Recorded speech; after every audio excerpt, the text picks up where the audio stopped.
Hi, and welcome to Dragon's Duel Season 3 Session 0. Now, this is a funny episode where we're going to be giving you a bit of an overview of things before we start our actual plays next week. So what does this mean? We're going to start off with first me giving you a bit of a story overview of what happened in Season 1 and Season 2's sort of one-shots and how they relate to the story that we're going to be going into in Season 3 next week. And then we're going to have some character backstory episodes where I catch up with 4 of the players playing 4 of the characters that we'll have in our actual plays. A bit more on that later.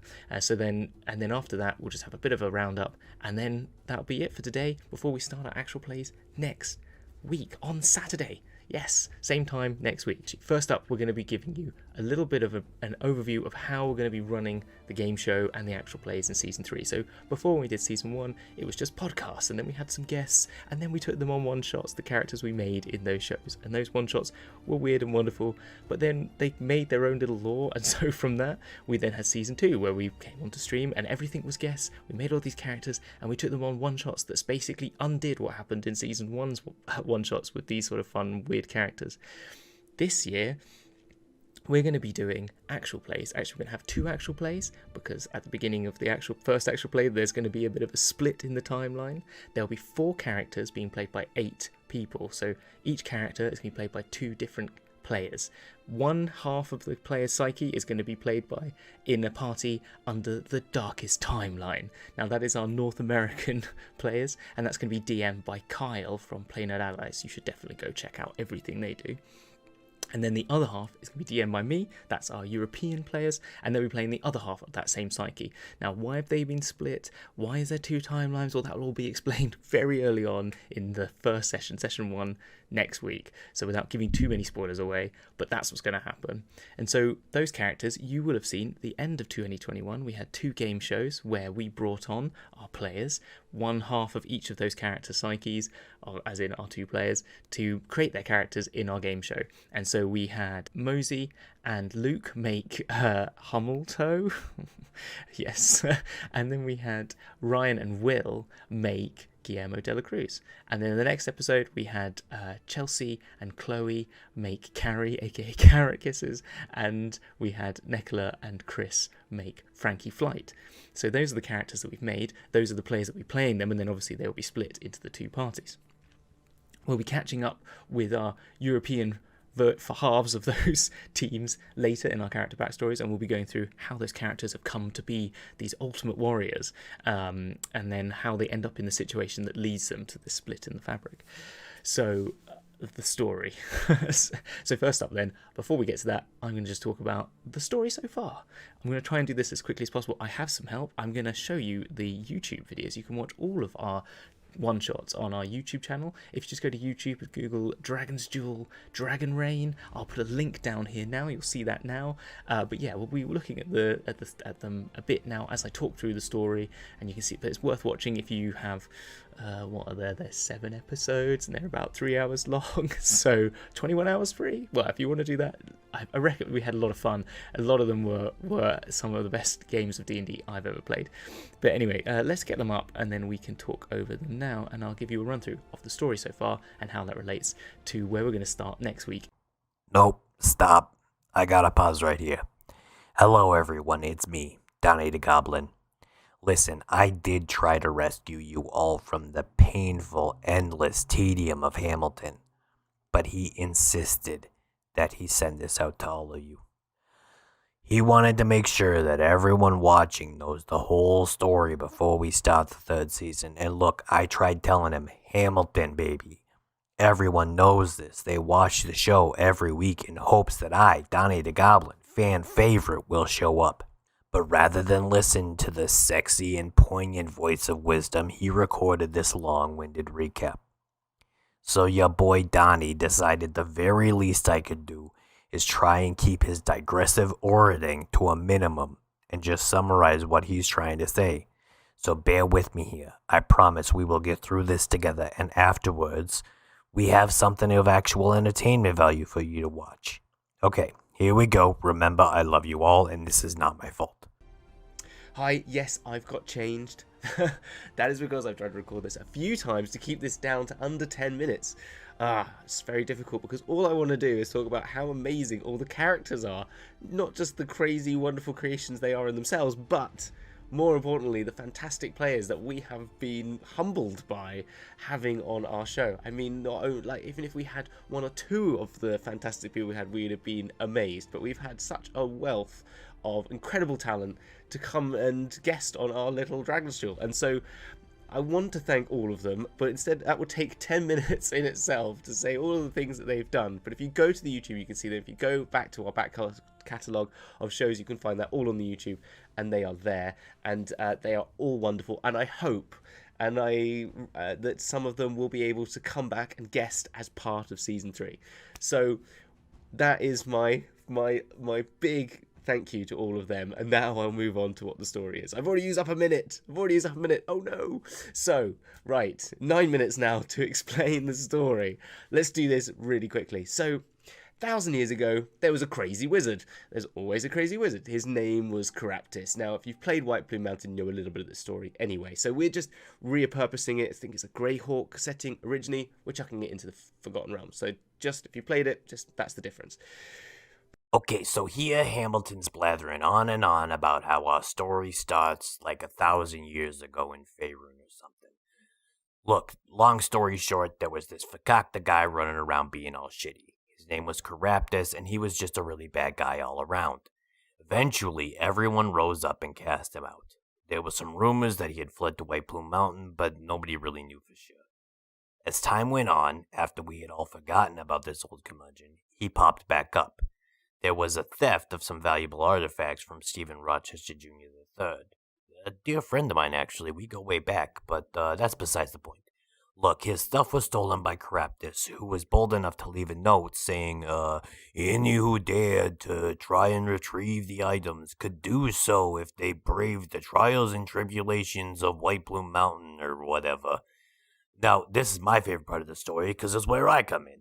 The fabled hero himself, me, ventured out to try and help my old pal Steve, as I call him.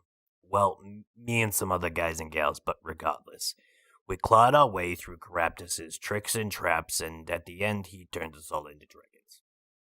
Now, yes, I know, I didn't end up defeating him. He crowned Dragon Supremes Raleigh and Yondu, who was played by Am, but who cares, am I right? Your pal Donny did put up quite a fight, though, I must say. Anyway, the point is, he turned us into dragons. We tried taking him down, but it didn't quite work out the way we planned, okay? So, sue me. I didn't kill the most powerful evil wizard Faerun has ever known. But hey, at least I tried. What did Hamilton do? Read some notes? Exactly. I'm a hero, but I digress. Let's check back in and see what he's going on about now or whatever. With that, Caraptis mounts onto Zeralian's back as this great ancient black dragon and says, "Rise, and we shall take the plain." So he goes through an opening in the top of this cavernous space, and as Zeralian and Caraptis fly off, then follows our party as dragons, and then these thousands of people that were part of this tournament all then turn into dragons and follow suit. So what does that mean? Well, that means that Caraptis has got an army of dragons under his control. That's cool, right? Thousands and thousands of dragons set off across the plains. So that was season 1. Season 2. Okay, so here Hamilton goes on about how Sigil and Waterdeep are the few last places of refuge for those lucky enough to remain undragonified, if you will. During this time, it was decided that the world must find a way of undoing the curse of Caraptis, but in order to do so, some very hard-to-come-by items must be obtained. It was a dragon's soul, some polymorphic essence, and a planar radial, sort of like Wi-Fi for all the planes of existence. So anyway, Baba, who was kicked out of his court by his brother Retaxus Rhinooptrix and his bandits, actually managed to get Dragon Soul. They pillaged the mausoleum of Cronepsis, trying to get a soul to bargain with Retaxus, but end up killing him, and then the survivors actually got transported to another realm. Weird stuff, I know. Anyway, next we saw Shella and her wrinkly pirates braving the icy swells of the sea as they made their way to Ice Peak Mountain. They were racing against some draconic vampire cultists who obtained the essence of Olay in hopes that it might cure some dried skin. However, the cultists were a little quicker. They managed to trap this dragon and race off with the essence, but Shella and her crew caught up, kicked their butts right when the dragon got free and caught up itself. Then they had to tackle a dragon, and once the dust was all settled, they were also transported with the essence to a different realm. And then we saw the Githfits, personally a favorite of my own. They actually made up quite a lot of my Spotify Wrapped. Anyway, it had been a couple of years since Shella disappeared. It looked like things were nearing the end and Waterdeep would soon fall to the Dragon Army. So as a last hurrah, a Waterdeep pub hosted a battle of the bands. The Githfits managed to take down all the other bands, including What's the DC, Wrath of the Tarask, the Spice Goyles, and then the floor opened up and they fell into the lair of the cultists. I know, it's crazy. Well, they played some amazing tunes, which converts the cultists to their entourage, and then they discovered that the cultists had been using a planar radial to transport phasing dragons into Waterdeep. So they shut that shit down real quick, and, yeah, then they got transported to another realm, just like everybody else. So, finally, we find all our surviving parties converge in a realm together where they were given a ritual to perform by Agaron, who was the one transporting them. She must, however, leave to defend Waterdeep as they perform the ritual, rise through the Shadowfell realm into a tower that is somehow in the ethereal plane. I don't know. They go through defeating all types of enemies and what's not to get to the top, and now they can see what's happening. The end of time's battle in Waterdeep is happening all around them. However, in their ethereal plane, they can complete the ritual, which will turn the tide of the war and hopefully end all this madness. They begin the ritual, but the clone of Caraptus, atop his battle dragon, Zerlian Yondu, can see all this. He tries to stop the ritual from happening, ends up getting killed, and they complete the ritual. And a cloud of some polymorphic reversalness unleashes all across the planes of existence, and everyone who was turned has since transformed back, so it's all looking good, right? The battle does still rage on, but without his draconic army, Caraptus seems to be losing. Okay, so that's most of it. Alright, so I'll bring Bex. It talks a lot, and he'll take it from here, okay? I love ya. We'll talk later. And this is where we meet our party. Our party are going to be one such who are the ones who find the original Caraptus. That's right. Yes, there's been a few years of trying to, as the world is rebuilding, others are sent forth to find Caraptus, and they do. And where else do they find them but at the White Plume Mountains? So we will join our party as they battle Caraptus, the real Caraptus, the prime Caraptus on the peak of White Plume Mountain.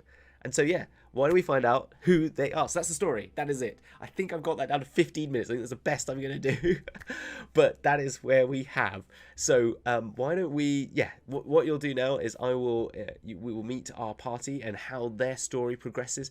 We have a lot of fun talking about and creating them. So we did the game shows. They got some stats. They had some ideas for their names, and they came up with some of their own backstory ideas beforehand. I also gave them some cards from our better backstories, things that we use, which was thanks Jay for those, and with those sort of prompts, with their own ideas, and just as a group discussing between us, we come up with some fun backstories because they come up. It's very usual to come up with a backstory for a character that's level 3/5, that sort of, or 1 or something like that. But we had to work these character backstories so they become such a character that they would be in the final battle. Do you know what I mean? In that Vecna-esque battle, in that Caraptus battle. So that's what we do now. We have a lot of fun with them, and so I hope you enjoy those now. So next up, it's Will and Chris talking about Guillermo and Frankie. We have Ryan there to also help out and be annoying as usual. And and that's it. So, and then we got Chloe afterwards, and then after that with Hummel, we've had a bit of back and forth. So, it's going to be me and Luke. So anyway, hope you enjoy, and I'll see you later. Take care. Bye. See? Look at all you beautiful people. I told you you'd make it. We did it. We got through Hamilton's endless rambling. And as promised, now we have some entertainment for you. So stay tuned. In just a second here, I'm going to transition it back over, and we're going to watch the Better Backstories episodes, where you kind of learn a little bit about who is going to be up in this upcoming season 3 of Dragon's Duel. Okay, love ya. Talk to you guys later. Bye. Hello and welcome to Dragon's Duel and our character backstories specials. This is the first of 2 of them, and this week we have making characters for our 2 actual plays will be Will. Oh no, I got it the wrong way round. Will from Rendezvous with Destiny, who is being Hello. played. How are you doing, Will? I'm great, thank you. Well, I've just moved back to my parents for the holidays, and the Wi-Fi is worse, and most things are. But that's fine. I'm all right. I'm here. You're surviving. You're surviving. I came back after the introductory stream, so that's got to be a good thing, right? That's definitely a win. We haven't scared you off yet. Yeah. That's already good.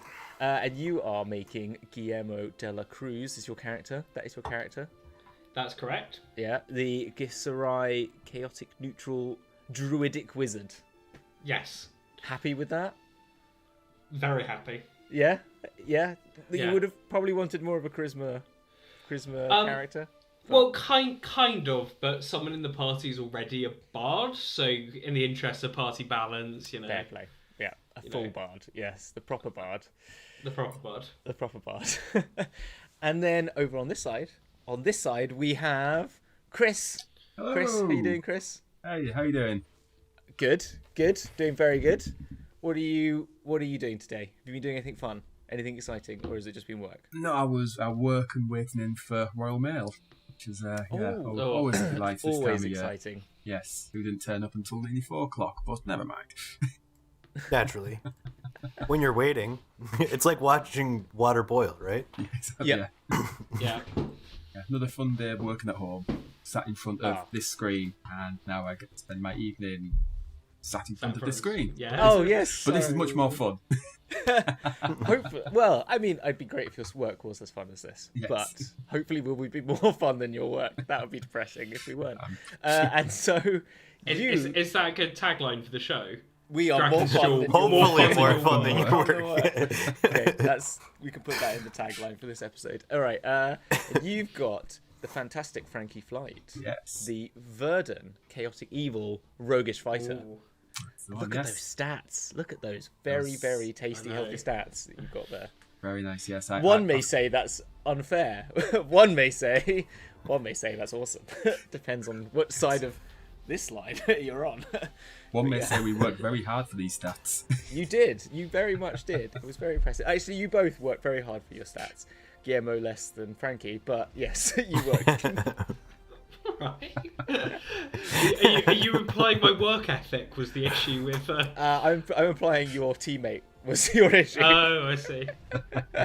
Yes, take a battle there. Right. Fantastic. As ever. Yes. So Frankie Flight, you happy with your roguish fighter? Yeah, very, very excited by it. Some good options and good possibilities with her. You have to keep in mind it's the first time I've played a she/her character. Okay. So if I do get pronouns incorrect, then it's. But yes, I'm really excited to be playing a female character as well. So something a little bit different. So yeah. Cool. Oh, that's cool. Yeah, it's always fun to do something. To try those new ones. Like I've tried a few different sort of gender types that I've played with, and it's so much more. That's one of the beauties of TTRPGs, is being able to embody like all these different characters. It's fun to do. So, and I now know what a Verdan is as well, which I didn't. Yes, know I was going to ask. Have you done some research I've into been researching, what? Yes. Yes. Okay. They're the blue ones, aren't they? They can be green. But Okay. Just like Okay. I think my favourite monster, and I've digressed, is goblins, and these are kind of goblin-esque sort of sort of humanoids, which is couldn't have picked them better. See, I kind of always saw them as like the elf version of goblins. Like they're kind of bougie, and Yeah. that's just my opinion, though. So we were talking about Verdans. Apologies, everyone at home. There's a little brief interlude, but I did a little look into them as well. They're quite cool, aren't they? Yeah, they've got a bit of telepathy going on, and some real sort of exciting features, really. So it's pretty cool. So, right, with that then, we're going to be talking backstories and how you've created your characters. Now, I know that these people do know a little bit. I know it's been hinted at that these characters maybe have multiple ownership as we go through and forward. So What? What? This is the first time I've ever heard this. And so with that, obviously, I know that the other half of, not the other halves, your other halves aren't here, but you have well, okay, I know Guillermo's other half is here, but we'll just ignore that person because they're just annoying. But you've spoken with your other halves, like Chris, you've spoken with Nicola about your backstory? Yeah, I've had some good conversations, and we've managed to come up with quite an interesting character on that, so yeah. Okay, cool. And I'm assuming you've had the unfortunate task, Will, of having to communicate with Ryan on a regular basis? By communicate, one of us sends a message and the other one replies 3 days later when they get around to it. So we're sort of communicating as if by carrier pigeon or possibly smoke signals. Okay, fine. Yes. We're keeping true to D&D by, delaying. Yes. like any good, is it West Marches? Is that what it's called? Those sort of like online games where you text. Yeah, like play by post. Play by post. That's what it is. Yeah, PvP. That's it. Yeah, that's it. Yeah. Exactly. Okay, well, fine. Ryan is old, so he's like that. I am the same age. I mean, you're a bit older, but I'm a bit older. But it takes a while when you type a message for it to go down, like your cable and under the Atlantic Ocean. Yeah, that's true. So what I was going to do. So I'm also going to let people know at home that I've sent you these cards, haven't I, to both of you? Have you used those cards, either of you?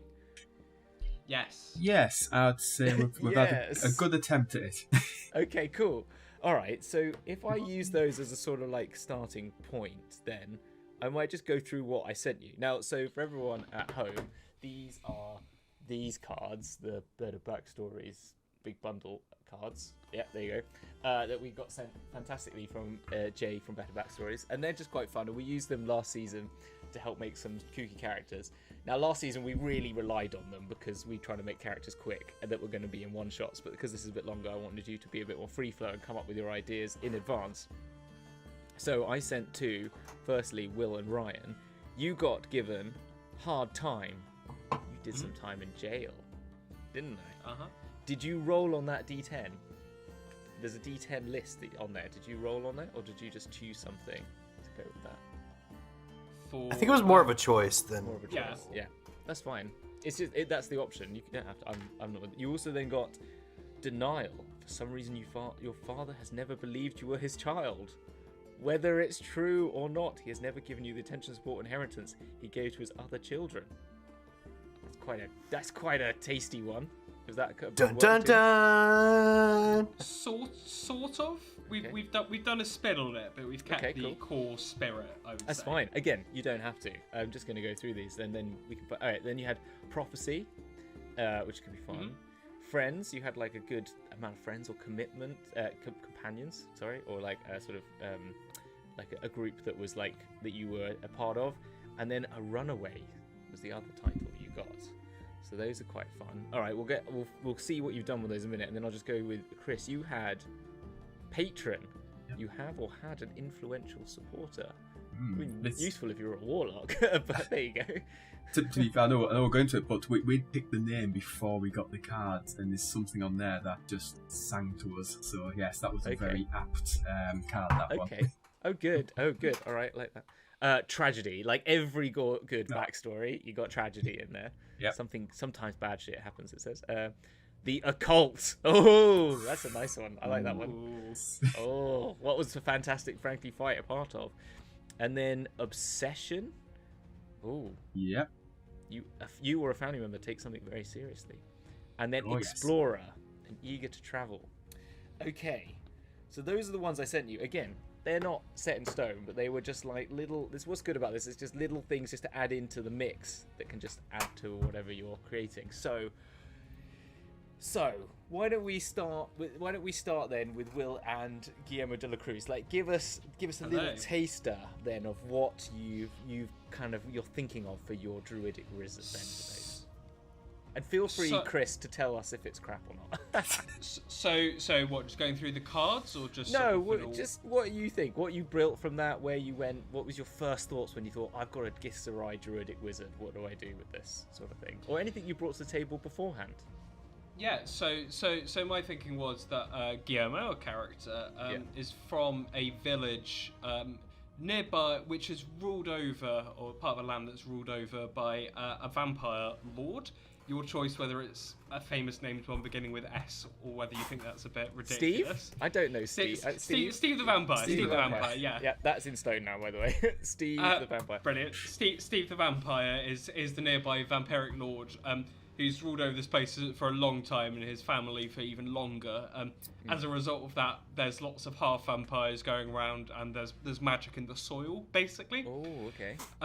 Also, as part of that, there's a lot of half vampires semi-turning other people into vampires, ghouls, just all sorts of bad stuff going on. Yeah. So it's very important for the ordinary townspeople who are in dominion to this vampire lord to understand how to stop this keeping on going and keep undead people dead and stop dead people becoming undead. Right. Okay. And as part of that, Guillermo from a very young age has sort of been studying to try and keep the barrier between life and death more present, which is why I was interested in, for our Druid subclass, for example, Druid of Twilight, I think is the Unearthed Arcana I sent you. Yeah. So that's the rough, very, very rough, like, backstory character pitch. Okay, so taking that on, so how has this... So you're in a Dread domain? Is that what you've grown up in? Yeah, so right, it's a domain of Dread. Okay, cool. That's fun. Let's try... Okay, we can work out a bit... Let's talk a bit about that in a minute. So how is your... So you've got a Githzerai. So do you know how your Githzerai has ended up in this domain of Dread? I don't know much about a Githzerai at all, actually. Okay. Ryan, do you have anything you want to chip in here, or am I throwing? So I pronounce it completely differently because I'm American and that's how we do things. So I pronounce it Githzerai, but even though there's not an A, I don't know why. Githzerai. I know it's Githzerai, but like it's just what I do. It's just incorrect. Is it like Rari workout? America. It's just incorrect. So you don't know much about them, you were saying? I don't. So Ryan. I don't know if Ryan had any. Ryan doesn't really know anything about anything. Okay, so Githzerai, let's give you some lowdown then on some Gith. Right, Gith lore here. Do you know much, Chris? Do you know much about the Gith? No, only from Baldur's Gate 3. There you go, yes. Okay. Samesies. That's a good game, actually.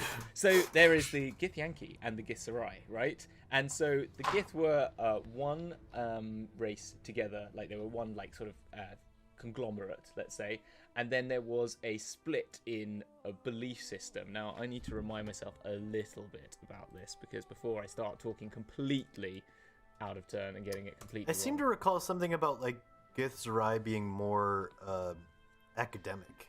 Yeah. So they were a splinter group of the Gith, a race that... So the Gith had been, like, enslaved by mind flayers. I think there is some secret law. I don't know how secret... I mean, obviously it's out there on the internet. But I think there's a belief that Gith used to be humans that had been enslaved by mind flayers for so long that they got transformed. That's it. Sorry. So the Githzerai were basically disappeared into limbo and went and hid, whilst the Gith Yankee stayed on the astral plane where they could regroup, gather their strength, and fight back at the Illithids and conquer the multiverse. So the Gith Yankee are the more fighters, and the Githzerai are the more retreated and sort of preparing in limbo sort of people. That's what it's come from. Got it. And so, but they are heavily divided between the two of them. There's not a lot of love lost between them. You know, there's not a great connection between Githyanki and Githzerai still, but that doesn't mean you have to play that. I'm just saying this is what's in the sort of lore. But yeah, so they're in limbo, Githzerai generally, but ending up in a dread domain, that can just happen. You know, like to anyone. Yeah. You wander down the wrong tunnel in limbo, and you could end up in a domain of dread quite easily. There's so many portals all over limbo. Surprise! It's a surprise! Surprise! Yeah, it's Surprise, you're in a dread domain. yeah, exactly. I mean, is it better than limbo or worse? I'm not quite sure. They're both Well. pretty. Yeah, exactly. It's really much rock and hard place. But okay, so you've got your Githzerai.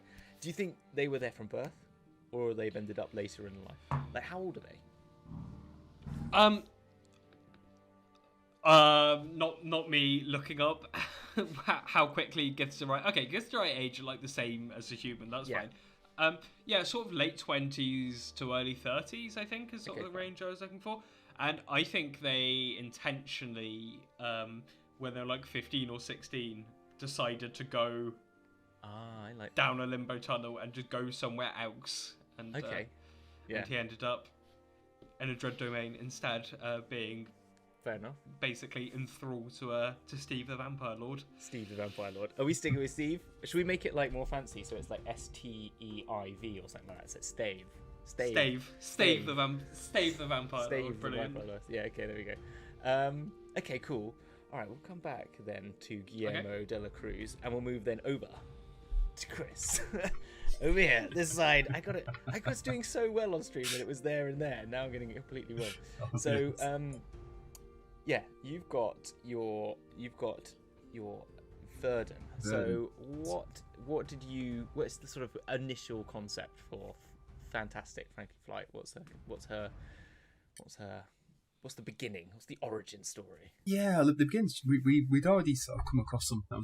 We're quite humble beginnings, to be honest, with Frankie, who was pretty much discovered as a babe in arms on a roadside by a circus troupe. Classic orphan. You're an orphan. Yes. Who knows? Who knows if we're an You're orphan a or rogue. not? But she did grow up in an adoptive family. Yes. The classic D&D start of the story. Yes, Who are the true parents? You are playing a rogue. It's fundamental. It's fundamental, Okay, yes. it's fine. Yeah.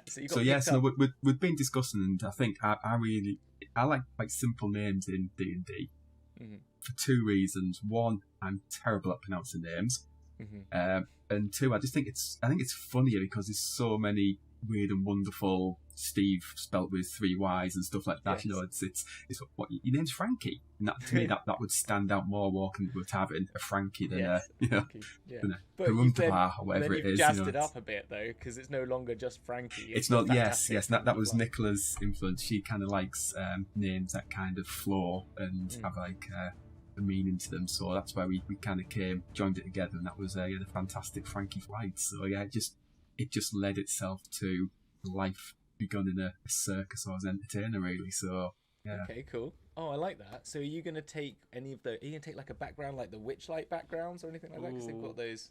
You seen that one? There's a witch hand background, I think, in D&D Beyond. If I go to dndbeyond.com...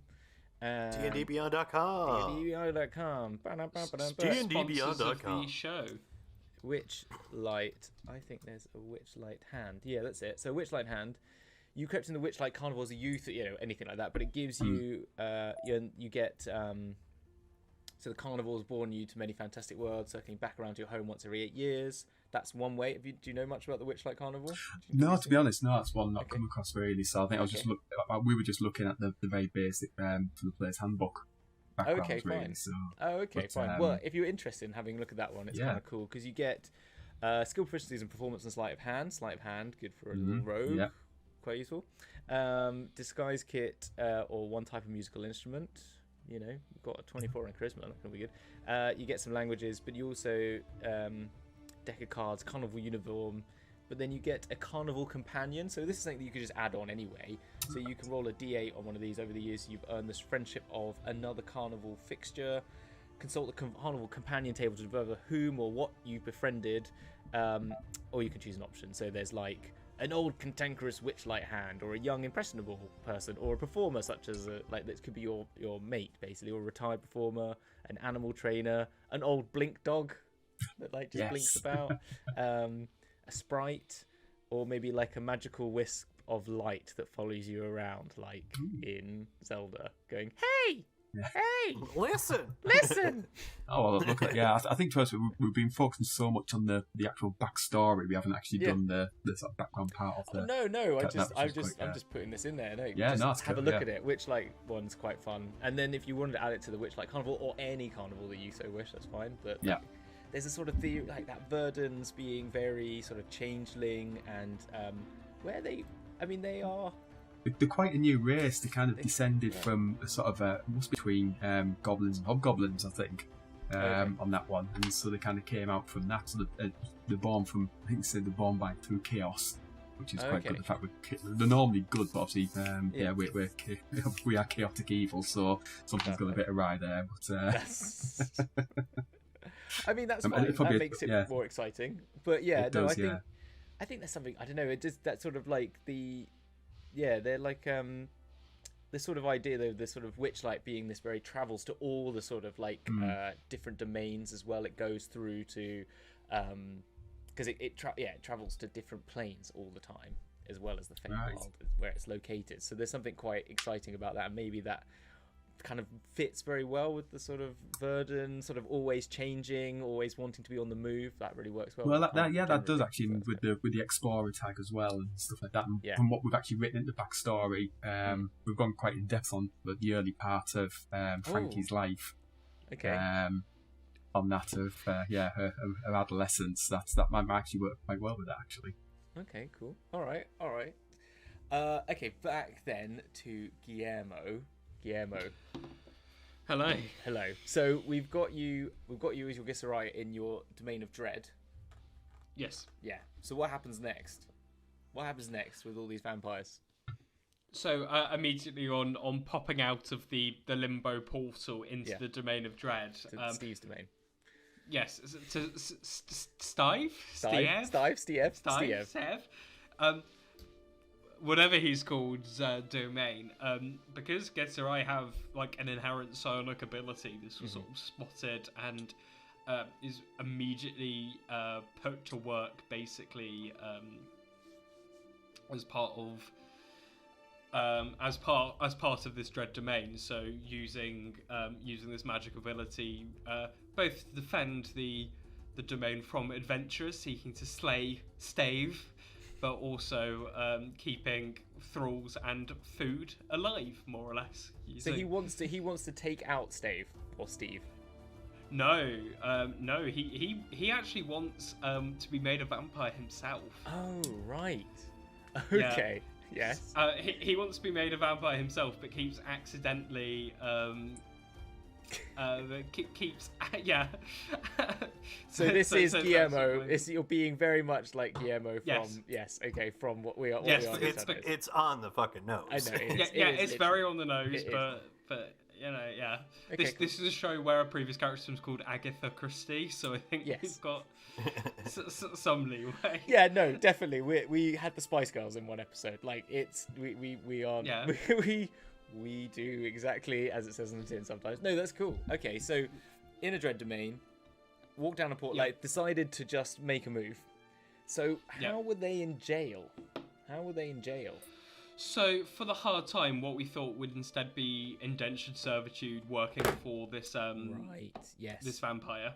Mm-hmm. So being forced not just to defend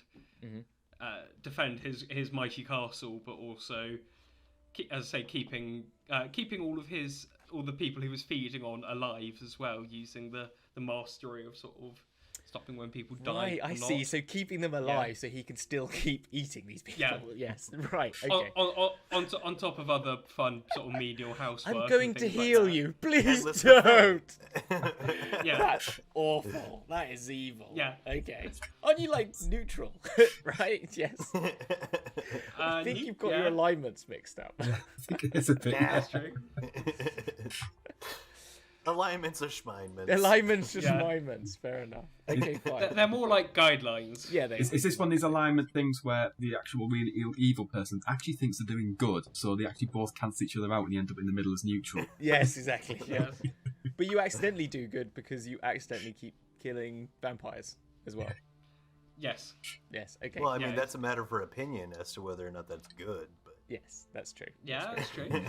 It's probably not good for the vampires. It's true, and they might be nice vampires. You don't know. They might not be evil. And then, okay, so then Chris, you had patron tragedy. So what is your? So you got your explorer. We said that likes traveling. Well, What's the obsession? patron's actually famous entertainer. Oh, okay. Is Who's this? because it's a Ooh. we have got the circus family and stuff like that. So that's Okay. so, you know, and do we know the- more about this famous entertainer, or do you want to keep? You can keep Well, things it secret, was obviously. it was Frankie's entire family, her parents and Alright. her brothers and sisters, so who were the Mystique Jubilee, traveling circus folk, going from Alright. town to town entertaining. So that's Amazing. how Frankie grew up, with this family who's took her in as one of their own, Right. Yeah. and sort of taught her the tricks of the trade. Quite a few tricks, some good, some bad. So yeah, she was. You know, again, what I'd like to skip tragedy because that kind of that never comes in. That can come in a bit earlier. We need to move on a bit to come back to that. Okay, we'll come back to that. That's fine. Yeah. But that's what we've taken a cult. We've taken a cult as it being the cult of the circus. fine. Really. Yeah. Okay. Right. So, So it's like the rest- it's more like it's not just a family. It's a It's family. because not only were the travelling families, and you know she was almost used as a stooge because she's incredibly strong for her size and for being a female as well, which is incredibly sexist from these local villages they were going to. She was put up to basically arm wrestle punters for coin. So you'd have these big burly farmhands that would come and pay a silver piece, try and arm wrestle her, and then obviously she would just take them down and for them it was a chance for winning 5 gold pieces if they beat her. And she was undefeated. So that's one of the reasons she was fantastic on that. Yeah. But as well as doing that and the sword tricks, she was also the family had a bit of a darker side. So in the second part of the act, while the parents were then doing magic tricks and things like that, the children were all off picking pockets. Right. Yes. Classic So, move. yes, the classic, yes, clear the town out. While they're all having fun and getting drunk and going around and pockets being picked and so that was the other part of Frankie's training. Right. So yes. Okay. So trained pickpocket, trained performer, trained arm wrestler. Yeah. Did they do any sort of acrobatics? Was they sort of with the flight? Yeah, there That's what was I'm a bit of just wondering tightrope with Frankie. walking and Feels like- the sort of bumps up together to make triangles and all Okay, the usual kind of things. So the first part of the act was very much the children warming up the patrons coming along, drinks and food flowing, and then the adults come in for the serious part of the second act. And while they're all distracted, then the kids all scatter amongst the crowd and pickpockets. And so they were travelling along. So did people then once they left realise? Wait a minute, where's all my coins gone? Yeah, Hold on that a was second. that was so. Yeah, it was never visit the same town twice. Yeah. On that one. I suppose part of the occult, part of being wanted and being part of the family as well. So the family always treated Frankie as one of their own, never indifferent, but she used to get sort of quite, when she was in the younger days, because with Verdan as well, the start until they get to a certain age or level, they start off as a small creature and then they become medium, so she was always short for her age, and she was always very conscious that she was being pointed at and looked out at, so she actually started, when she was very young, she started wearing bandanas to cover her ears and started powdering her face to try and make herself blend in with the rest of the family. Not because the family wanted her to. No, She was just conscious when she was going to these towns that people were staring that she was different. So again, as part of being in this cult of a family, she was trying her hardest to blend in with them as well, to sort of She appear didn't have her human. own one as well, yeah, to sort of Which, feel which again, if the disguise kicks in with the witch light, would matching perfectly. Okay, yeah, that 'Cause- makes sense. Okay, yeah, So yeah. her family then are they? What are they all? Are they just a human family? Yeah, Is that they're all humans. So yeah, there was sort of mother, father, and 2 brothers and 2 sisters. And Okay. And was it a big? Was that just the carnival? Was just the family, or were there just other? the family? Other It was just a travelling troupe and little troupe. Okay, right. yeah. So like pull up in a couple of wagons. Yeah. Spend one day unloading all the stage and building it all up. Perform for a couple of nights, and then the last night they'd hit them hard and be off by dawn. How did Frankie? Is Frankie still? How did Frankie end up leaving the troupe? Well, that comes into the tragedy aspect of it. So what happened? Yeah, what happened with this one is one day they're in a little village somewhere, doing what they normally done. Things have been going well for a few days. Word had got out of this fantastic travelling Mystic Jubilee had come to town. So by the third night, more crowds would come in. There was not just the locals from a bit further apart. And Mia, who was Frankie's younger sister, accidentally sort of tried to pickpocket the wrong perp. And this perp turned out to be quite a sadistic baron of that one. And the family, she was caught on that, and the family were all caught and basically were executed, were hung for stealing by the baron, the full family. However, Frankie was still in there, and the only way she actually escaped is she washed off the powder from her face, took off the bandana, and basically sort of to prove that she wasn't part of this human family. Right. And she's still haunted to at this day was the look in the faces of the family when she disowned them and said no, that they're kind of nothing to do with me. That is tragic. cheesy. It's like, no, this isn't. Never seen them before. I'm just passing through here, sort of thing. Yeah. And, wow! Cranked that to literally, it was like they're just like picking pockets. Right. Okay. Let's new territory here. Right. Okay. Fine. With that, I mean, that is what a tasty bit of story though to deal with, like in terms of just what a character you've got there, and how long do you think it's going to be? Because that happened. How old were they when that happened then?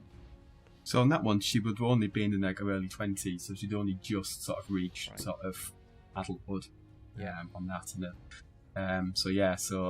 I think that was her kind of. Obviously, I think at that point she was probably very chaotic. I don't know if she'd be chaotic, but neutral, or she might have been even evil, lawful almost, because she had a code. She stuck to the families had that code and going through, and obviously that was that kind of snapping point in that change to send her a bit more down that darker path. And then really. With that, she sort of has that led her into, what has that led her to? Like, what sort of lifestyles is she now in? Is she still trying to do traveling troops on her own? Is she looking to join a bigger one? Does she gone on, like, what no, she at that point she literally just fled town and just started running basically, and she's just been on this thing. She knows that she can't bring her family back. She can't undo the betrayal of these people who loved her like her own daughter and brother and sister in. And she's just spent the past 10 years maybe, I haven't quite worked it out, but literally just flinging herself against insurmountable odds. And I think that's where the fighter part of us kind of come out, and she's just constantly just trying to, again, whether it's a death wish or something, just literally trying to fling herself at stuff, but then at the same time she sees something quite shiny and nice, and can't help but maybe old habits die hard. And but again, from there she's been studying. When he goes into the occult, she's been studying that sort of thing to sort of start using a bit more sort of magical powers as opposed to just a brute strength. I see. So because the thing that we're going to do, because you've got a backstory for like a good level 1 to 3 character. Yeah. But you've got to remember, this is the thing, and I'll move back over to Guillermo in a minute, but the thing is we've got to translate that person that you've got now to someone who would be a hero of Faerun in some respects. Do you know what I mean? Because they are going to be, the first thing they're going to do, we're going to see them do, is fighting the biggest wizard in the world. So how we're going to try and figure out how we get from spoilers that we haven't even recorded yet. Yes. But yes, but it's going to be very obvious because that's the end of last season. So like, I'm just saying that's that is for you. We can cut that bit a bit. We can cut that bit, but the thing is that we're gonna have to. What were the thing before we even meet you? So this is like character pre-gen. Do you know what I mean? This is not pre-gen, but like you're like, let's start an adventure. But then I'd love to know how their story translates from that to becoming one of the greatest adventurers in the All of Faerun. So that would be fun. Okay, so Guillermo. that's the next phase of the story, I think. Yes, exactly. Yeah. So Guillermo, so you are fighting vampires. Not fighting vampires. You are fighting off. You're keeping people alive for your vampires. Your mate Steve. Yeah. And although fighting off vampires who fancy a quick snack, you know, in the hallways, things like that, I'm just very accidentally throwing them backwards onto like a statue that's holding a steak or something. And and just or like you accidentally cast it. You can cast sunlight, can't you? Yeah. Yeah, so just accidentally casting sunlight. Just accidentally cast sunlight, yeah, exactly. All just sorts. mucking about with, like, thinking, I just need, I could do with, like, I want to read what's in this room. You cast light, and instead of casting light, you just cast daylight, and then suddenly, you're in the corner. Oh, fuck. Sorry. I didn't see you then. Oh, this plant is looking kind of sad. Let's just... it needs a bit of photosynthesis. Just poof. Yeah. Oh, Bill. Shit, Bill. Oh, crap, what am I going to do with Bill? Yeah, okay. Or accidentally, growing some garlic in the scullery and all that. You know? This is my grandmother's recipe for spaghetti bolognese. Yeah. Exactly. Fantastic. All right, that's awesome. So you've gone from Limbo. What do we know? What was the early days of Limbo then? Do we have any idea what you might have been doing there? The early days of Limbo. I answered the last one. Ryan, do you want this? Yeah, go on, Ryan. Do you want that? Well, I feel that kind of ties into the next card. Yeah? Which is? Wouldn't you agree, Will? I would agree. So, our next card was Prophecy. Yeah. And we chose 2, which was Ghosts. Option 2, which was Ghosts. You firmly believe in ghosts and will let anyone who asks know that you have communicated with multiple ghosts in your life. Okay. So, yeah, I mean, I guess during Limbo, one could argue that being in Limbo is effectively talking to ghosts. Yeah, essentially. It's a little bit it's a little bit ghosty. Limbo is more of like nothingness land, isn't it? It's a lot of just like swirling energy. It's not quite as fun as Pandemonium, and it's not as interesting as the Abyss, but there's lots of like. But when you spend enough time in Limbo, you're gonna run into some other Limboites. Limbotics? I don't know. Well, you've got the Slard, which are like the kooky, crazy frogs, which are fun, that live there. You've got a few deities.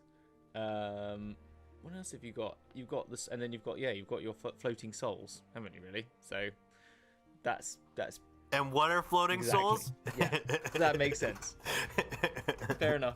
Yeah, no, that's it. So I'm just saying. No, it makes. I'm just reminding myself of Limbo. Huh? You right? Your DM's book clubbing it. Yeah, I know. I get it. Yeah, I'm just reminding myself. So. Okay. So you've seen these ghosts. What does that lead to a prophecy? Like, so you've seen the ghosts. You know of ghosts. You've chatted with ghosts. Well, have they told you something? Yeah, but I don't think that it necessarily needs to be. It's more so.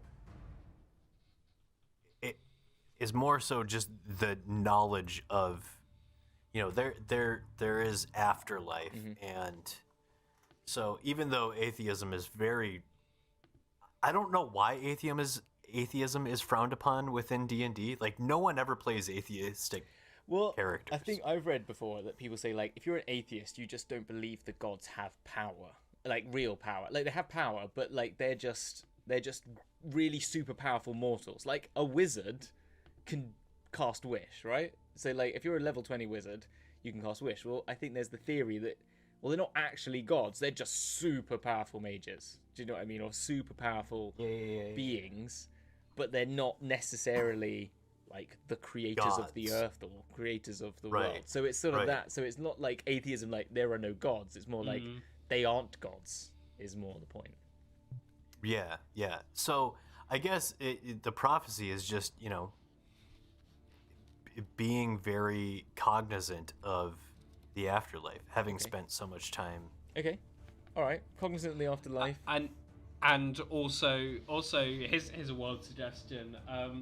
Having seen how he's going to die, but not exactly sure when it happens. Right. Okay. He just knows that he's going to die. Yeah. And that's why he's trying to become a vampire, because he doesn't want. He wants to put that off. So I like that. He can I get like that around better. having to die. That's Okay, even cool. better. I like that. Yeah. Okay. That's cool. Yeah.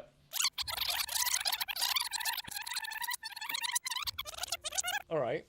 We're gonna go with that answer. You're gonna go with that. Well, this is as much Option a B. workshop as it is like you have to come with the answer. Yeah. Okay. All right. Fine. Okay. So, Stevie. Chris has like come to us with like a fully written which is like fine. Google Doc, Go and see, yes. Ryan and I've got some answers like written on the back of like a McDonald's receipt. Yes. And that's sort of... Which is both perfectly acceptable answers, because it's not like this is fait accompli. This is just like a little workshop. So this is just kind of the point of it. So like, okay, I've done ages 0 to sort of 18, and you've kind of taken over and done a bit more on the adulthood side of things. Yeah, exactly. That's it. Yeah, you've got the beginnings of and why they've gone on journey. You've got more of what's happened on the beginning of their journey. So, okay, so you've got that's your prophecy. Your prophecy was okay. I like this. So maybe you're in limbo and you're floating about in there's a Githzerai city, which is like a big floating like castle building, and you've been communicating with ghosts. Been out one evening, is there's evenings in limbo, out of an evening having a stroll, and a little ghosty comes up to you and tells them maybe it's sort of like a swarming thing. I can imagine like they get caught in like a gravity well, because there's lots of little weird gravity going on in limbo, and so maybe they just get like whisked up, and that sort of like pulls them around, and all these ghostful figures like sort of flowing into them, and that sort of like overloads them with information, and then they have this vision of their death. Do you see what I mean? So they're just sort of like floating in these like that sort of plane, and at that moment they're then sort of transported into this death domain, like this dread domain. So that's how it actually happens. That exact moment. Yeah, and it's sort of Go on. No, go ahead. So I was just gonna say that like so maybe that's sort of the portal in itself was the overwhelming like feeling of dread through all these like ghost, like if you that whole idea like a ghost goes through you feel like sort of cold chill. It was like overload on that, and that's why you sort of passed through into it, and then sort of landed there. But then it was maybe fortunate that it was sort of the vampire. I mean, maybe you could take it that. I mean, well, we could take this either way. I'm just thinking like that. Maybe this feeling or this vision of death maybe isn't real, and maybe is a part of this Steve's sort of like charm effect. It's sort of like gives you this vision of death before you enter their dread domain, so that you feel like I want to survive death. This desire for undeath is actually put upon you through that transition. Do you see what I mean? Does that make sense, Chris? Yeah. Chris is looking confused. No, I'm just taking it all in. That sounds. Yeah. So that's kind of Sounds like awesome. their trick. So some people that they choose particular, they get this feeling, and then maybe you're under some sort of, because you are this sort of jail. You're saying this hard time. Well, that is an imprisonment. Maybe this feeling is an imprisonment. Yeah. And this accidental killing of the other vampires is your inner reality, your actual inner psyche, trying to like say, fucking get out of here. You don't want to be undead. This is all bullshit. Yeah. I like that. Yeah. So, Ryan, you up for that? I am up for that. Okay, yes. cool. All right. My mind's going like 100 miles an hour trying to work out how to actually like roleplay that. Well, we've got to remember this is backstory. Okay, this is like the backstory. Yeah. Okay, so like at some point, I feel like, so you've got, when this is where denial comes in. Yeah. You have denial, but maybe the denial is that you are you have this denial of your true self. You're believing in this false feeling that you want to be a vampire. You want to be turned into a vampire. Yeah. But actually, you are very much aware that you're accidentally killing all these things, but you're just denying. You're like, that was obviously a mistake. And like, obviously, I would cast daylight when I'm always around vampires. That's just normal, right? Like, I'm just an idiot, not. Yeah. So that's an interesting spin on accidentally killing vampires. Is that it's what he actually wants to do, but his like it's his inner conscience acting against his you know.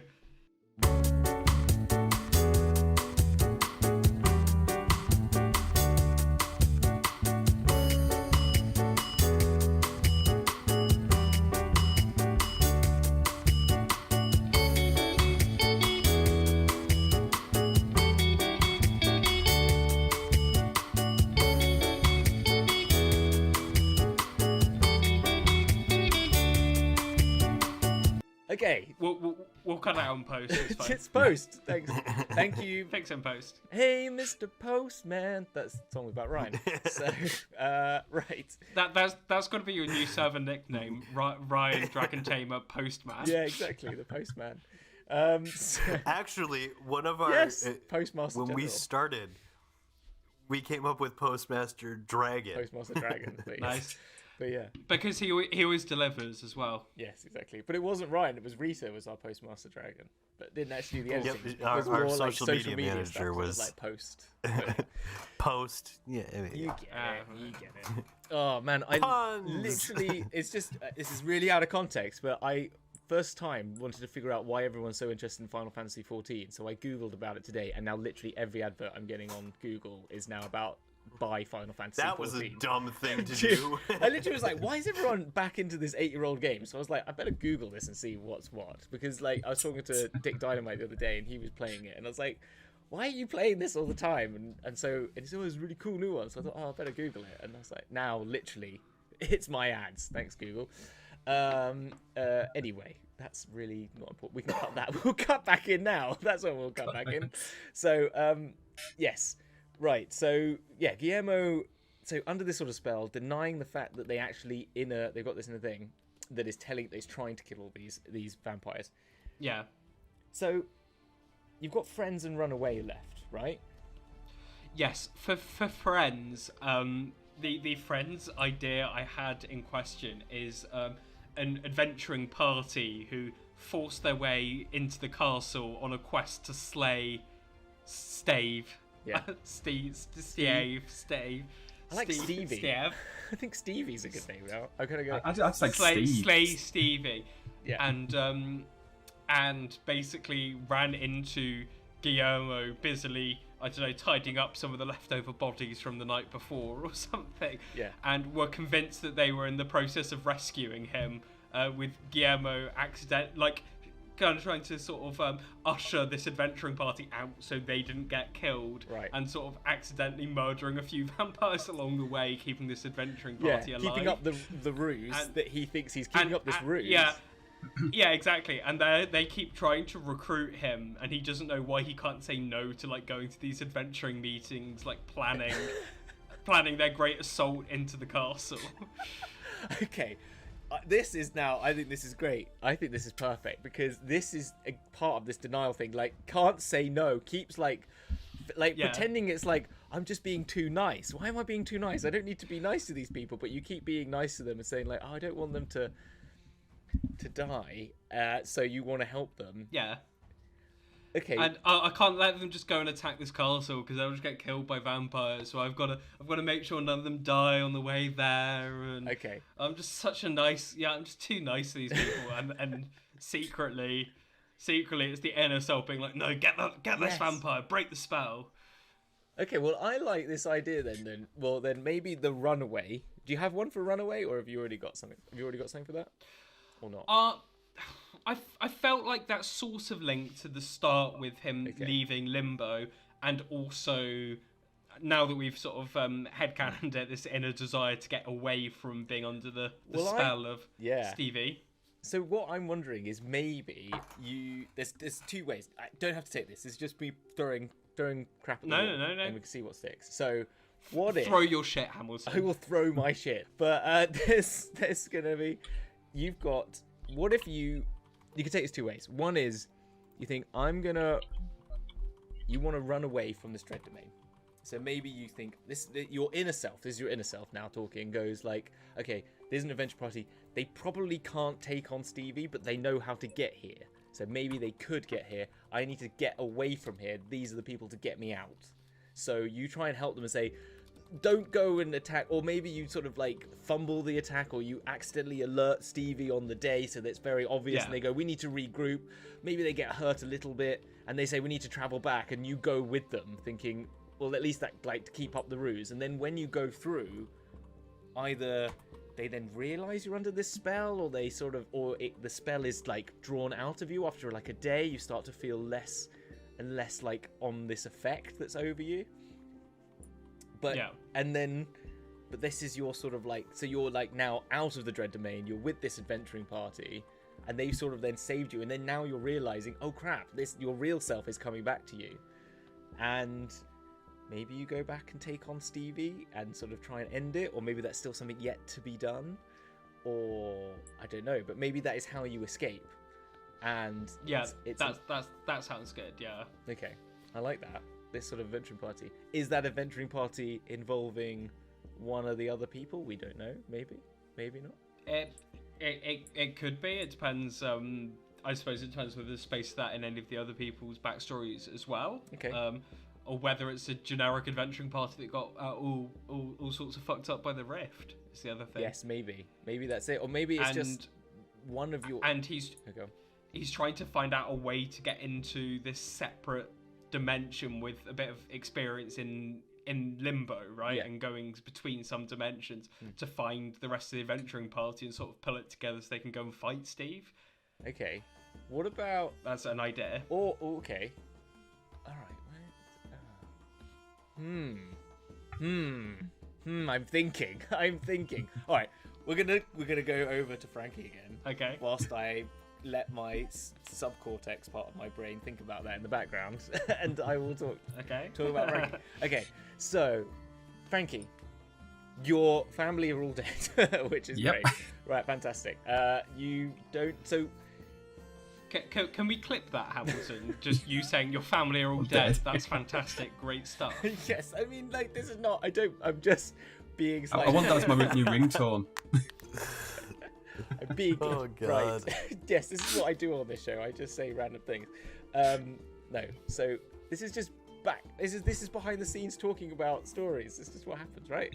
No, I was joking. So so what happens next? Like, what is so they've gone off. They're on the run. Where do they go to? Like, do we have a location in Faerun? Do we have any idea, inkling of any areas, or do we chuck some at you, or have you got any like? Yeah, I'm not quite sure where she's gone off to. I know she starts going down a bit of a rabbit hole, and she starts. I know all of them. She starts to dabble in the arcane, which is to be fair, what we've accidentally, I think the background we've created. And the stats we've rolled, we've inadvertently, what I think is we've created Loki, is pretty much where we're going with this. It's so it's going to be like an arcane trickster rogue who's good at fighting as well. You're correct. And we're chaotic evil, so there's no real wiggle room really. Adopted family. Dead family. And we've pretty much created Loki, so it's going to be. Okay. I don't know where she's going to go. I think we need to work on that. And if I give you a suggestion. Just give you a suggestion. Something that speaks to me both highly of the Arcane and of sort of roguish characters is Luskan. Right. In Forgotten Realms. Like, I don't know how much you know about Luskan, but Luskan is like, it's run by pirate captains. But it's also got the host tower in the center of it, which is like the head of like the arcane sort of like wizardry of Luskan. And it's got a central tower, and then it's got 4, the east tower, the north tower, and the south tower, and then the central one. And there's like a wizard that runs each of these towers, they're all fighting to be the host tower head thing. There's a little bit of in one of the Drizzt novels. I think I only got about 3 into them, I think, so that's probably not what I've got to. Yeah, I've read a few of them. So if I put Host Tower Luskan, I can just get a little bit more of the lore. So yeah, it's pretty cool. I'll get one of if I can get our editor to put a photo up now. There it'll be. It'll be there in post. But it's gonna cover this up. Yeah, it is. So it's the Arcane Brotherhood. So it's like the political city. It's on Cutlass Island in the middle. So there's if you know the city of Luskan has sort of got a big channel in the middle. It's got an islet that's in the middle of the channels. There's a bridge that goes over, then a bridge over again to the other side. Okay, yeah. And they live there, and yeah, it's kind of and it's in the things. That could be something like maybe I went to Luskan because it's sort of pirates and roguishness and sort of like it's a free city of like, you know. You want to get on a ship and go run away and be sort of one of millions or hundreds of thousands. That's pretty much it. It's just she kind of ran away, and then a skill set sort of leads herself to stealing things to fighting. So she kind of went where her talents could be, where she could kind of blend the background and also sort of get on in life and sort of create a new life and around people that aren't going to kind of shop her out to the Baron who's who's going to try and kill her if you have found her. Yeah, I think that's it. And maybe then with that, like, maybe she's got like a little bit of magical ability innate. Yeah. This is where like this sort of understanding for the arcane, and maybe that's picked up. Like gets in. I'm going to try and find who are the pirate captains. I can't remember where they are. So where's the the leaders? Government 5 high captains. I'm sorry, that's it. So there's the high captain. So there's Ship Teriel, Ship Baram, Ship Kuth, Ship Soljak, and Ship Rethnor. So they're all like, and they're the sort of face, and then the Arcane Brotherhood, who are the magical people, are like the proper leaders. So maybe like one of the ship, you kind of join one of the sort of ship captain sort of groups. Yeah. Sort of go out doing some pirating. Someone notices your ability. Maybe you're very adept. You've been grown up in this life of crime, so you sort of rise up the ranks a little bit quicker than maybe you wanted to, because you're just that good. Like naturally, you can blend into the crowd. You can disguise yourself really well, and so, but you know that you kind of see the benefit maybe of like the patronage. Again, going back to your words, like, so I'm going to keep using the words that you've already got. So you've got this sort of, maybe they start to you gain a new patron, which is this leader, one of the pirate captains, one of the high captains. So this takes you on and sees your innate magical talent, puts you in touch with one of the Arcane Brotherhood's like mages to help train you up on the side, like pays for your training. Yeah. I don't know. Again, take this as much as you like. I don't know. Up to you.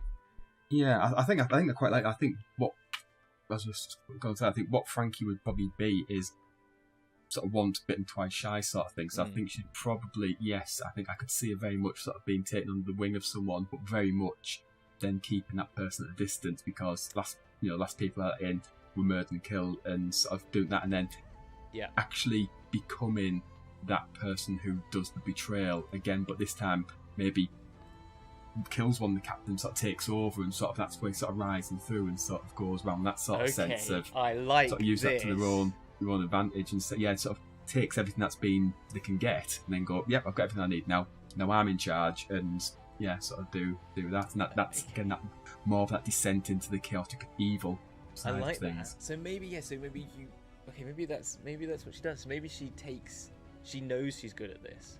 And sees this a bit opportunity to actually maybe like, I've been running for years. Maybe this is years later. I've been running for years. Now it's my time to. This is not working. I need to get some security and make myself strong, so that this Baron is just no one to me. Maybe even the Baron, they get the Baron killed. Like that's it. Like they rise themselves up high enough where they've got contacts and they just send someone off, and that's it. Just done. Done them in. And then, but then with that's not enough. So this is their obsession. This becomes their obsession, bringing on that word back in that you've got. Yeah. They sort of like rise up the ranks. They then get themselves involved with them. They help, like they manipulate this person into getting them into the Brotherhood, but then they're playing both sides of the cards: the real political power and their political power, and they're putting themselves in positions of very import in Luskan. You can have a look then. So have a look at the 5 like captains one. See which one you feel fits with you. And maybe like let's say this is how you get to become your level 15 like proper fighter who takes on you. Maybe this is when you'll change it, like you'll change your heart, or maybe it's just because Luskan is like, so for everyone who doesn't know the story of what happens then like later, the world is taken over by dragons. You know, everything is fecked. You know, Luskan would be one of the cities that would be, everyone would be refugeeing to Waterdeep, which is one of the only places where dragons can't get into. So you feel like you've got to defend, you know, even though you're evil, you still want to defend your... You fought for this. Like, Frankie has fought for this position of power, and no freaking wizard from another dimension is going to come and take that away. So, bugger that. You're dead, mate. And that's how you are one of the fighters that goes to find Caraptis. That's I think that was our struggle to think of. How does a chaotic, evil character end up doing something good, sort of thing? And again, it's that inadvertent. It's either that sort of play of sort of saying, well, okay, I'll do this, but there'll be an opening for me somewhere. Yeah, exactly. And how can I slip into this? Well, this is because they've taken your world away from you. Yeah. And even though you're evil, doesn't mean you have to be like horrible. It means that you're it's that moral. You're doing it for your own interests. Exactly. You don't have to be a piece of shit. No, but it's also like you were happy with the status. There's sort of like you want to keep your empire going or whatever it is. Like you're you know. So, and to be honest, that's what I was thinking again with the almost like the Loki sort of thing. Because again, he's a Velier, but he'll sometimes do good things, but then try and twist it round. So even though he's doing a good thing, it's for his benefit as well. So and that's what I'm. This is your ultimate power. What's it? His purpose? What's he called? Not ultimate purpose. What's he called? What's his saying? What does Loki say? Loki purpose. This is what I don't even know what he says. He always said glorious purpose. That's it. Glorious purpose. Yeah, glorious purpose. Glorious purpose. That's it. Yes. Yeah. So okay, but no, that's cool. But yours is, I think yours is more like theirs is more like I've divined this. Like Loki has that a bit of that sort of, you know, the world is mine and it should be mine eventually. Whilst Frankie's like, I've worked freaking hard to make this mine, and I'm not letting it go for no way, no how, no idiot, no what. You killed that Baron who took my family away. And maybe anyone that ever got in your way in the past, you just like, that's it, snuff them. Yeah. And anyone who gets in your way to the top, you've just made your way to the top with whatever you needed to do to get to the top there. Like whoever needs to get killed, got killed, sort of thing, or something like that, or paid off. Yeah, not to go too far into more pop culture references, but like Game of Thrones, where Arya's just got her list of everyone that's ever wronged her, and it's like, I'm going to come back and make sure you die one day. Yeah, well, maybe that's it. Yeah, exactly. So, that sort of fits. And so that's when Caraptis comes along and becomes the top of your list. And we'll see. Okay, I like this. This is cool. Right. And then your whole arc will be, do you stay chaotic evil? Let's see how this turns out. Well, that's it. Yeah. Okay. I like that. I like that obsession a bit more than one we've come up with. One we've come up with was basically just for very metagaming purposes. We're going to go for they love architecture, just to wind you up on a constant basis. So you kind of go into the room and sort of right and vote investigation. Oh, you see a chest in the corner. No. These beams. What timber they're made out of? Do it. You can have that as another obsession. I'm happy with architecture being your other obsession. I'm wondering then with the occult, bringing. Of course, you're happy with the other obsession. Well, that's your. So I think we've resubmitted all of them. The tragedy is you lost your empire because Caraptis came again. I'm then wondering. The explorer is always. So that's your obsession, is getting them back. The occult then. Maybe you've dabbled a little bit then in a bit of occult stuff as well. I'm just thinking like to get to the top. You've dabbled with the mages. Maybe you've also dabbled in a few bits of. Going to hags maybe, or going to demons, or making some, nefarious sort of like other patronages to sort of maybe give yourself benefits. I don't know. You can work that in if you like. I'm very much seeing now the Frankie's journey is once she's had that initial tragedy in life, she will go anywhere and do anything to get to where she wants to go. So if an opportunity opens up, no, no matter how, Okay, well you can feel that makes sense. All right, okay, cool. So back to Guillermo then. So Guillermo has escaped. Guillermo is now living a life that they've now realised they've been trapped for. How many years do you think they've been stuck in this domain? I think at least a decade, if not more. Okay, fine. So that's, I mean, for someone who has a humanoid lifespan, that's probably their 20s gone, let's say. Is that what you were saying? They were in their 20s when they start, so they've just lost that decade of their life to now realise that. So what have we got for you? I mean, God, Hamilton, imagine not being in your 20s anymore. Fuck you, Will. I'm hanging up. I mean, I did architecture degree. I was in jail for most of my 20s, so yeah, exactly. I can totally relate, Guillermo. It's fine. But yes. Okay, so what? I'm trying to look at other things that maybe came. So you've got your friend still. So what? I don't then think you're going to be necessarily friends with Frankie Flight, but maybe you could have a crossover at some point. But I'm saying, like, that's not your adventuring party that's going to save you. It's not going to be Frankie Flight, I don't think, because doesn't sound like their character. But no, but you've got this. Do you think then? So I'm trying to think if there's anything that comes up, and maybe there's a new prophecy portrayed to you afterwards, like as a sort of like, oh yeah, or maybe you go seeking one, like. There's this sort of desire that you had a purpose. Do you know what I mean? Like, you had a purpose for 10 years, and then suddenly you do not have a purpose. Yeah. And so maybe you go start to see. There's bringing that denial. You can't quite accept that you don't have like a glorious purpose. That I don't. Yeah. And he just has like basically a midlife crisis. Yeah. Just sort of wandering around like, so what am I meant to do then? Yeah. Sorry, I had to just put that in. Brilliant. Yeah. Okay. So what do they do? Yeah, literally just wandering around, as I say, trying to find this purpose, following up on the prophecy, seeing if there's a way to get back into the limbo. Yeah. Do you think they'd go back? They want to go back to limbo? Do you think they'd want to, or they want to stay on the material? I'm assuming these travelers take them back to the material plane, or maybe to like Sigil. Maybe that's like a good like base for you, because it's more planar. It's sort of like a planar home. But also just sort of trying to work out who he is as well. Now that after a decade of sort of this unwavering belief in what he's doing. That now he can actually go and like live life a little bit. He's like, what sort of person am I? Okay, all right. Okay, so who is Guillermo? Who is Guillermo? Who lives in a house like this? So I got an idea, and again, I'm going to chuck this at you, and you can take this as you like. This is what is so. If you ended up in Sigil. Like, Sigil is the home of, like, all these factions. We did this on an episode of this on the DM's Book Club, if anyone's interested. It's called The Factions of Sigil.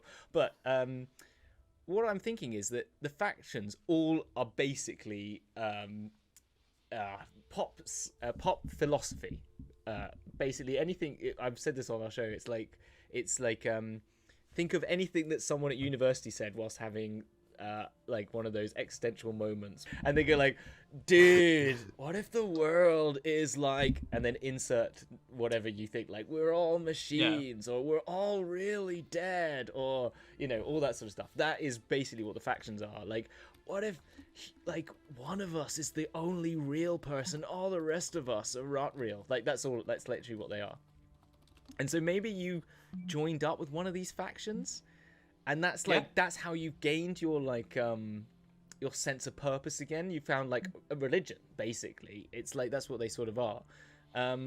So I mean, I can give you a bit of an overview of some of them, but like there's sort of ones that are maybe it depends on what's your alignment. You're sort of chaotic neutral.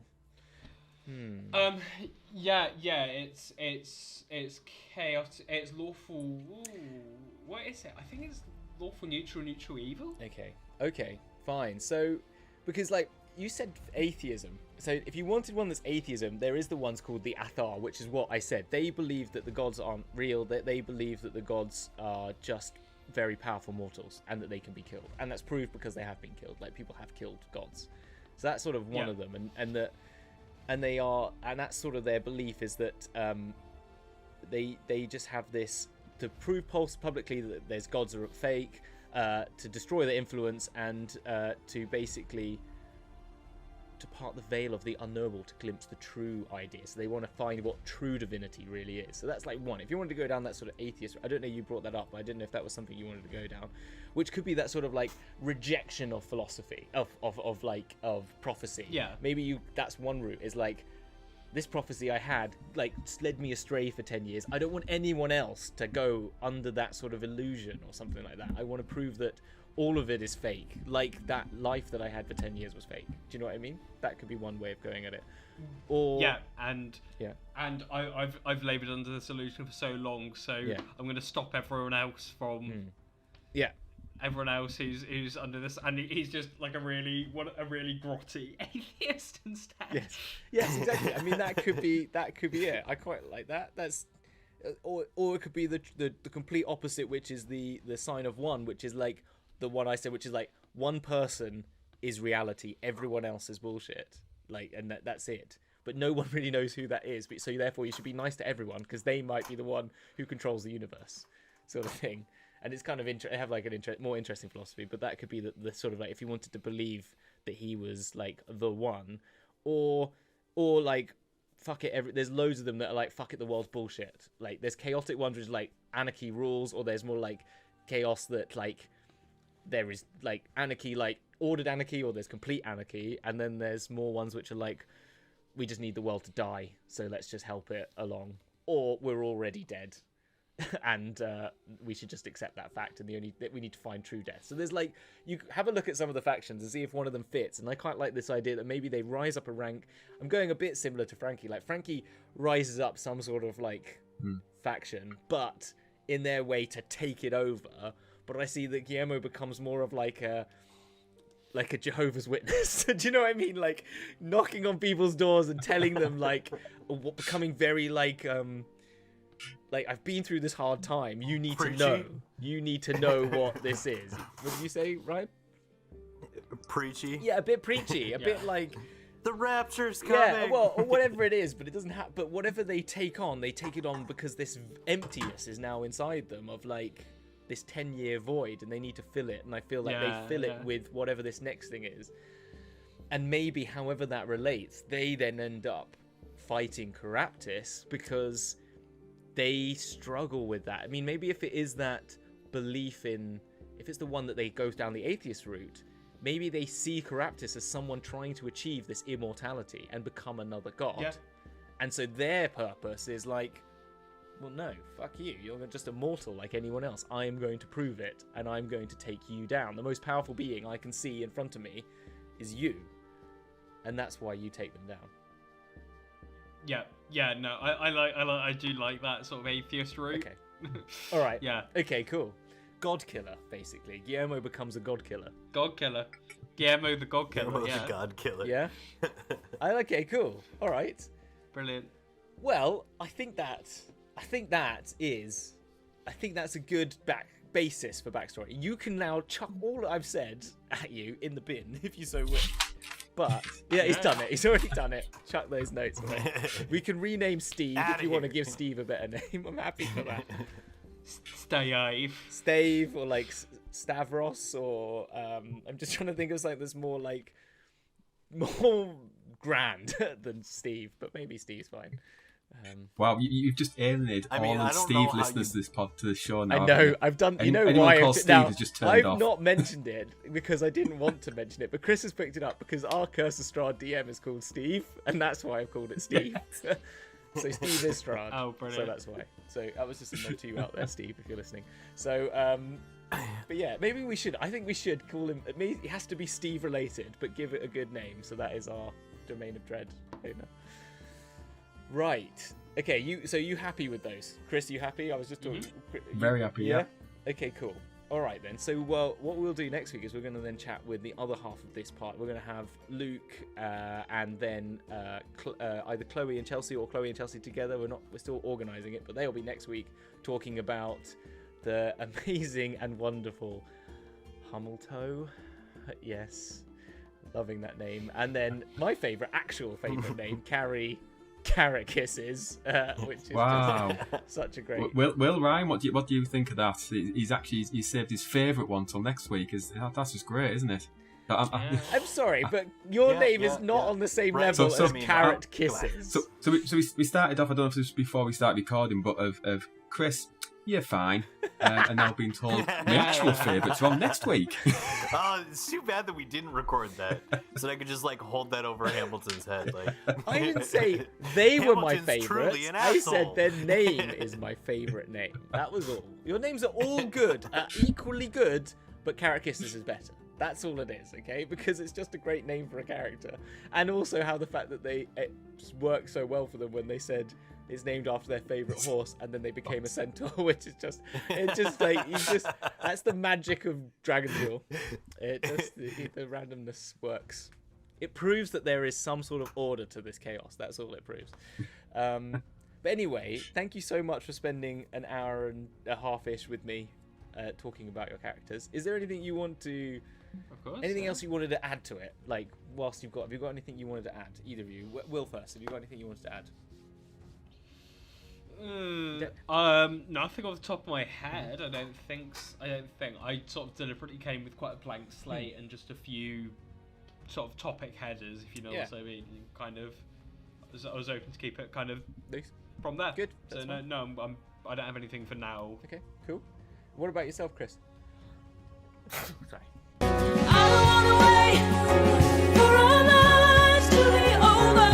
Okay. So, Chris, have you got anything you'd like to add? No, not. I don't. Same as Will, really. I think. You just did that 3 times, then it's no. No. Sorry, No. that's fine. Continue. Yes, you go that again.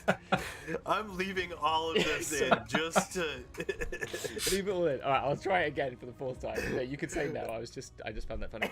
So, Chris, have you got anything else you'd like to add? Actually, yes. No, I don't really.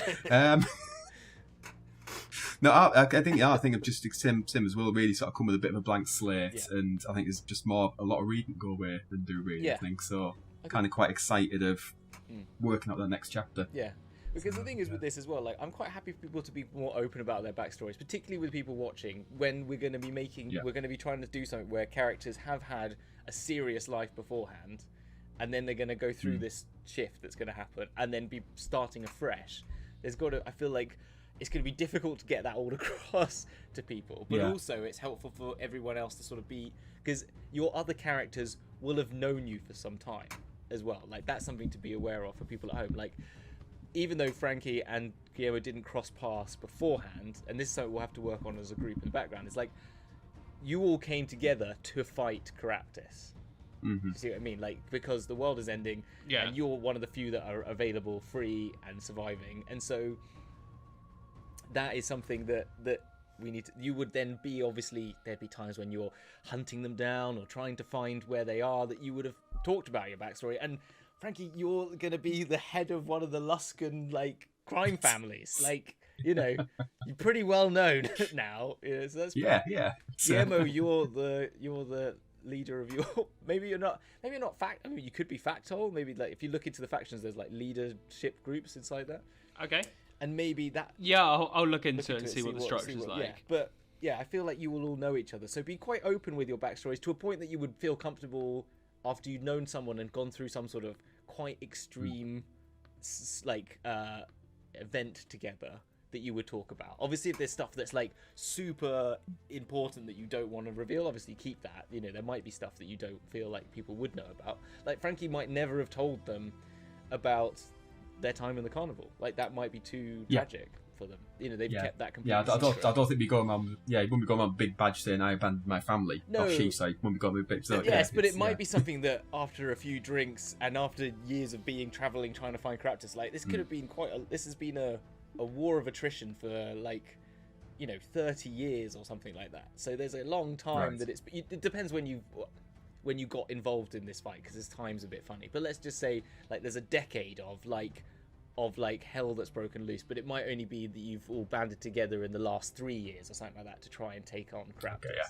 But you know, you might have got drunk one night and sort of, you know, broken down about it. I don't know. It's up to you. Like, there's something, but feel free to work that out together. That's all I'm thinking about. And same with Guillermo. Guillermo might not talk about what happened to them in the Dread Domain. That might still be kept secret. You might just continue on your path without saying, or you might use that as your always like, this is what happened to me, and don't let it happen to you, sort of thing. I don't know. Yeah. Okay. Cool. All right. Before my computer crashes again, let's say goodbye. So, first up, Will, where can we find you on the internets? You can find me on the podcast A Rendezvous with Destiny, which is on Twitter at RWD_pod, or just A Rendezvous with Destiny on Apple Podcasts, Spotify, YouTube, Acast, or wherever else you get your podcasts.